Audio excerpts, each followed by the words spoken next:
ನಮಸ್ಕಾರ. ದಿನಾಂಕ ನವೆಂಬರ್ 1 ರಂದು ನಾವು ಕರ್ನಾಟಕ ರಾಜ್ಯೋತ್ಸವ ಆಚರಣೆ ಮಾಡ್ತಾ ಇದ್ದೀವಿ. ಇದು ನಮ್ಮ ನಾಡಹಬ್ಬ. ಇದನ್ನು ಶಾಂತಿಯುತವಾಗಿ ಆಚರಿಸಲು ನಾವು ಹೆಚ್ಚಿನ ಪ್ರಮಾಣದಲ್ಲಿ ಬಂದೋಬಸ್ತ್ ವ್ಯವಸ್ಥೆ ಮಾಡ್ತಾ ಇದ್ದೀವಿ. ಈ ಬಂದೋಬಸ್ತ್ನಲ್ಲಿ 180 ಅಧಿಕಾರಿಗಳು, 2300 ಸಿಬ್ಬಂದಿಗಳು, 400 ಹೋಮ್ಗಾರ್ಡ್ಸ್ಗಳು, 10 KSRP ತುಕಡಿಗಳು, 8 ನಮ್ಮದು ಆರ್ಮ್ಡ್ ರಿಸರ್ವ್ ತುಕಡಿಗಳು, ಇಷ್ಟು ಡಿಪ್ಲಾಯ್ಮೆಂಟ್ ನಾವು ಮಾಡ್ತಾ ಇದ್ದೀವಿ. ಇದರ ಜೊತೆಗೆ 10 ಡ್ರೋನ್ಸ್ ಕೂಡ ನಾವು ಬಳಸ್ತಾ ಇದ್ದೀವಿ. ಹಬ್ಬ ಆಚರಣೆ ನೋಡಲು ಜಿಲ್ಲಾದ್ಯಂತ ಸುಮಾರು ಜನ ಈ ಬೆಳಗಾವಿ ನಗರಕ್ಕೆ ಬರ್ತಾರೆ.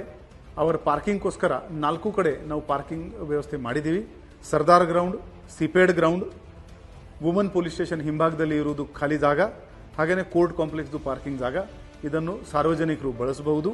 ದೊಡ್ಡ ವಾಹನಗಳನ್ನು ಚೆನ್ನಮ್ಮ ಸರ್ಕಲ್ ಅಲ್ಲಿ 1ನೇ ತಾರೀಕಿಗೆ ಪ್ರವೇಶವನ್ನು ನಿರ್ಬಂಧಿಸಲಾಗಿದೆ. ಸಾರ್ವಜನಿಕರಿಗೋಸ್ಕರ ಕೂತ್ಕೊಳ್ಳೋಕ್ಕೆ ಜಾಗ ಗುರುತಿಸಲಾಗಿದೆ ಮತ್ತು ಸಿಟ್ಟಿಂಗ್ ಅರೇಂಜ್ಮೆಂಟ್ ಕಾರ್ಪೊರೇಷನ್ ವತಿಯಿಂದ ಅಲ್ಲಿ ಚೆನ್ನಮ್ಮ ಸರ್ಕಲ್ ಸುತ್ತಮುತ್ತಲು ಇರುವ 4 ರೋಡಲ್ಲಿ ಈ ವ್ಯವಸ್ಥೆ ಮಾಡಲಾಗಿದೆ.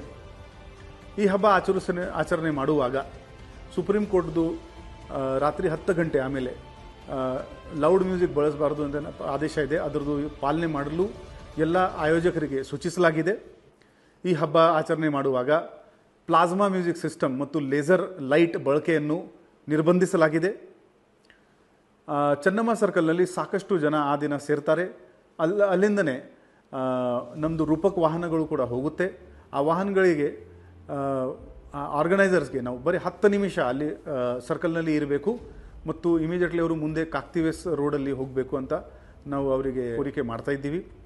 ಜನರು ಈ ವಾಹನಗಳದ್ದು ತುಂಬ ಹತ್ತಿರ ಹೋಗಬಾರ್ದು, ಯಾವುದೇ ಥರದ್ದು ಆಕ್ಸಿಡೆಂಟ್ ಆಗಬಾರ್ದು. ಆ ದಿಕ್ಕಿನಲ್ಲಿ ನಮ್ಮ ಪೊಲೀಸ್ ಏನು ಸೂಚನೆ ನೀಡ್ತಾರೆ ಅದನ್ನು ಸಹಕರಿಸಲು ನಾವು ಎಲ್ಲರಿಗೆ ಕೋರಿಕೆ ಮಾಡ್ತಾ ಇದ್ದೀವಿ.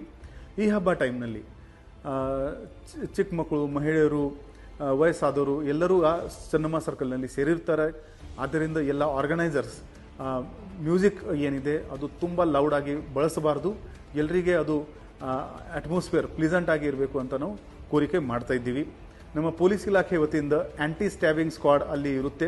ನಮ್ಮ ಅಧಿಕಾರಿ ಹತ್ತಿರ ಆಲ್ಕೋಬ್ರೇತ್ ಅನಲೈಸರ್ಸ್ ಮತ್ತು ನಾರ್ಕೋಟಿಕ್ ಚೆಕಿಂಗ್ ಕಿಟ್ ಅದು ಕೂಡ ಇರುತ್ತೆ. ಯಾರು ಹಬ್ಬ ಟೈಮ್ನಲ್ಲಿ ಆಲ್ಕೋಹಾಲ್ ಕನ್ಸ್ಯೂಮ್ ಮಾಡಿ ಅಥವಾ ಗಾಂಜಾ ಸೇವನೆ ಮಾಡಿ ಅಲ್ಲಿ ಯಾವುದೇ ಅಡಚಣೆ ನಿರ್ಮಾಣ ಮಾಡೋಕ್ಕೆ ಪ್ರಯತ್ನ ಮಾಡಿದರೆ ಅವರ ಮೇಲೆ ಸೂಕ್ತ ಕಾನೂನುಯುಕ್ತ ಕ್ರಮ ಜರುಗಿಸಲಾಗುತ್ತದೆ. ಒಟ್ಟಾರೆ ಇದು ನಮ್ಮದು ನಾಡಹಬ್ಬ.